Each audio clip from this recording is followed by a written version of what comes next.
નમસ્કાર દર્શક મિત્રો, આપ જોઈ રહ્યા છો Banas crime 24 news Gujarati channel. હવે જોઈએ આજના મુખ્ય સમાચાર। ગુજરાતમાં દીકરીઓ સાથે બનતી છેડતી અને દુષ્કર્મની ઘટનાઓને લઈ બનાસકાંઠા જિલ્લા આમ આદમી પાર્ટી દ્વારા નાયબ કલેક્ટરને આવેદનપત્ર પાઠવ્યું। છેલ્લા કેટલાક સમયથી ગુજરાતમાં દીકરીઓ સાથે છેડતી અને દુષ્કર્મની ઘટનાઓ બની રહી છે। ગુજરાત સરકાર મહિલાઓને સુરક્ષા અને સલામતી આપવામાં નિષ્ફળ સાબિત થઈ રહી છે, ત્યારે ગુજરાતમાં 15 દિવસમાં જ બળાત્કારની 6 જેટલી ગંભીર ઘટનાઓ સામે આવી છે। દાહોદ, માંડવી, સુરેન્દ્રનગર, મહેસાણા અને ભાયલીમાં 16 વર્ષની એક માસૂમ દીકરી પર ગેંગ રેપની ઘટના સામે આવી છે। આવી ઘટનાઓને કારણે ગુજરાતની દીકરીઓ, મહિલાઓ ખૂબ જ ભય અને અસલામતીનો લાગણી અનુભવી રહી છે, ત્યારે ગૃહમંત્રીએ કાયદો અને વ્યવસ્થા સુધારવા ઉપર ધ્યાન આપવું જોઈએ।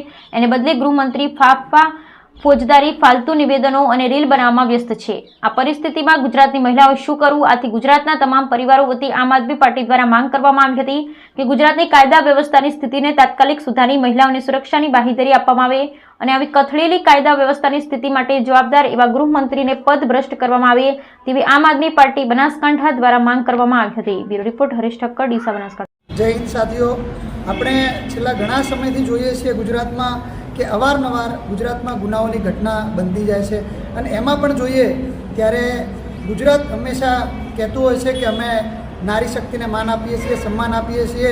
બેટી બચાવો બેટી પઢાઓ જે અભિયાન છે એ ગુજરાતથી ચાલુ થયેલું છે, માનનીય શ્રી પ્રધાનમંત્રી નરેન્દ્ર મોદીએ ચાલુ કરેલું, પરંતુ આપણે જોઈએ કે મહિલાઓ સાથે છેલ્લા ઘણા સમયથી એટલા બધા દુષ્કર્મો અને એટલા બધા અત્યાચાર થઈ રહ્યા છે।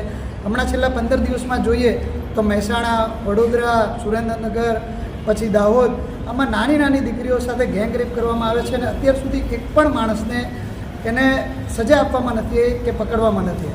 હમણાં જ આપણે જોયું તાજેતરમાં કે નવરાત્રિનો મહોત્સવ છે ગુજરાતમાં, તો હર્ષ સંઘવી આપણા ગુજરાતના રાજ્ય ગૃહમંત્રી એવું કહે છે કે ગુજરાતમાં ગરબા નહીં રમાય તો કે પાકિસ્તાનમાં રમાશે અને 5 વાગ્યા સુધી ગરબા રમાવા જોઈએ, અમને કોઈ તકલીફ નથી, 5 નહીં તમે સવાર સુધી ગરબા રમાડો।